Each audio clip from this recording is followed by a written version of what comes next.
Vous connaissez bien entendu l'UFC, vous connaissez bien entendu Bellator. On va vous présenter maintenant une nouvelle venue, le PFL. Alors pour ceux qui n'ont pas eu la chance de découvrir PFL, nous allons vous le présenter en images. Allez, c'est parti. Last year, a new fight league was born. One unlike any other before it. A fight league where fighters forge their own path to glory.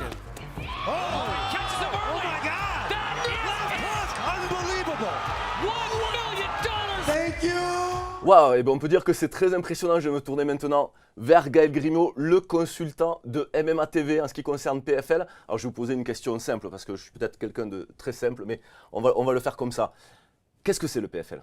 C'est un excellent tournoi. En fait, je me demande, Jérôme, ce que je fais ici. Ah. Pourquoi on m'a proposé cet événement avant tous les autres événements que j'ai fait? Parce que c'est un événement qui est vraiment très intéressant pour le néophyte et aussi pour les spécialistes de combat. Pour les néophytes, c'est un événement où c'est un tournoi où on peut suivre un championnat sur une saison complète, des combattants, des athlètes sur une saison complète. Et ça fait toute la différence avec tous les événements qu'on connaît aujourd'hui. Tous les événements qui existent ont pris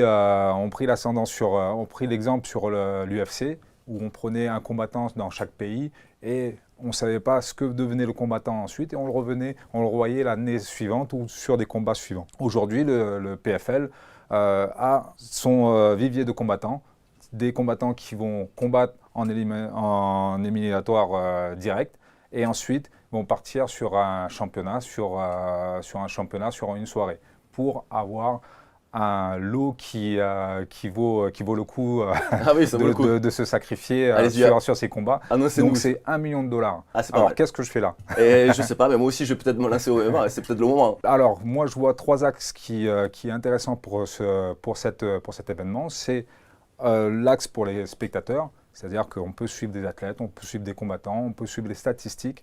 Le PFL fait un effort considérable pour que ça soit viable sur le numérique, qu'on puisse suivre l'événement, que ça soit au niveau télévisuel que sur Internet. Ensuite, pour le combattant, la difficulté pour les combattants, c'est d'avoir des saisons entrecoupées en fait. Moi, par exemple, j'ai eu des saisons j'ai combattu en début de saison et ensuite j'ai dû attendre 6 mois pour combattre. Le PFL propose aux combattants des combats réguliers sur l'année et finir la saison sur une finale. Donc ça veut dire qu'au niveau de l'intégrité physique des combattants, très intéressant parce qu'on peut suivre vraiment une diététique adaptée à la saison et au niveau des soins, très très intéressant. Donc les combattants sont à l'aise pour pouvoir suivre une carrière sur une saison. C'est le premier événement, le premier organisateur qui propose ça aux combattants. Troisièmement, sur le PFL, pour l'annonce qu'ils peuvent adapter à tous les spectateurs, à tous les combattants, ils peuvent suivre les cibles, ils peuvent cibler ces téléspectateurs, ils peuvent proposer des formules et des occasions de pouvoir suivre ces combattants sur des plateformes intéressantes. Vous avez parfaitement raison, mon cher Gaël, de sortir cet exemple-là de championnat. C'est un petit peu la NBA, c'est un peu la NHL. Voilà, on a une saison régulière, des playoffs et la fameuse finale à $1 million. Donc vous avez commenté le premier PFL. Je voulais savoir quel fighter vous a marqué. Qu'est-ce que vous en avez tiré de ce premier grand show de PFL? Alors c'est vrai, pour une nouvelle organisation, j'ai trouvé le niveau vraiment exceptionnel. J'étais vraiment surpris par ces combattants parce que pour moi, ces combattants font partie de l'élite du MMA mondial. J'ai été impressionné par notamment le vainqueur de l'année dernière, donc qui est Magomed. Et Kerimov, pour être complet. Ouais, voilà, Magomed Kerimov, qui est un Russe du Daghestan. On connaît très bien la qualité des combattants daghestanais russes.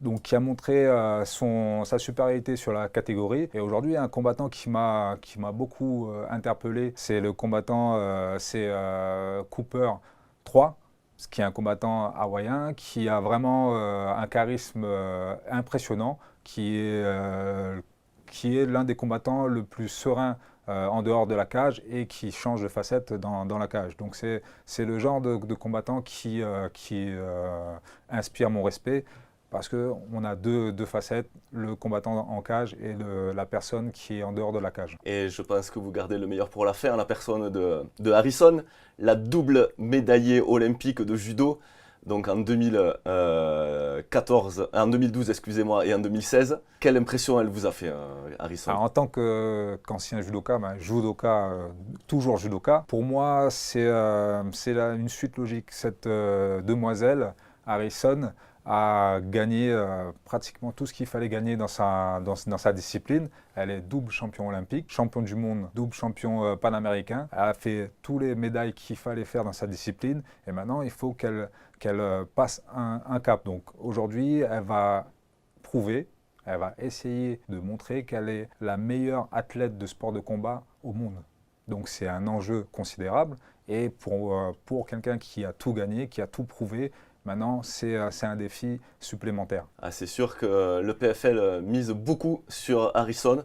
On le sent souvent dans les promotions, elle est souvent mise en valeur. Et bien entendu, qui peut se targuer d'être double champion olympique, c'est un sacré CV. Comment vous voyez l'avenir de PFL? Parce que c'est vrai que cette compétition est très attractive et on se dit, mais au final, pourquoi l'UFC n'a pas pensé avant à monter une compétition comme ça? Alors, comment vous voyez-vous l'avenir de PFL? Concernant l'UFC a été la première organisation qui permettait de voir un show en télé, qui permettait de voir un spectacle vraiment très bien organisé en télé, avec des athlètes qu'ils ont mis en valeur. Donc ça a fait vraiment leur succès. Aujourd'hui, ils n'ont pas le besoin, on va dire, de changer cette formule-là. Ça marche très bien et ils ont fait preuve de leur efficacité là-dedans. Les disciplines, les organisations qui suivent l'UFC se calquent sur l'UFC, donc très peu d'organisations arrivent vraiment à sortir du lot parce que il y a l'UFC, la grosse machine.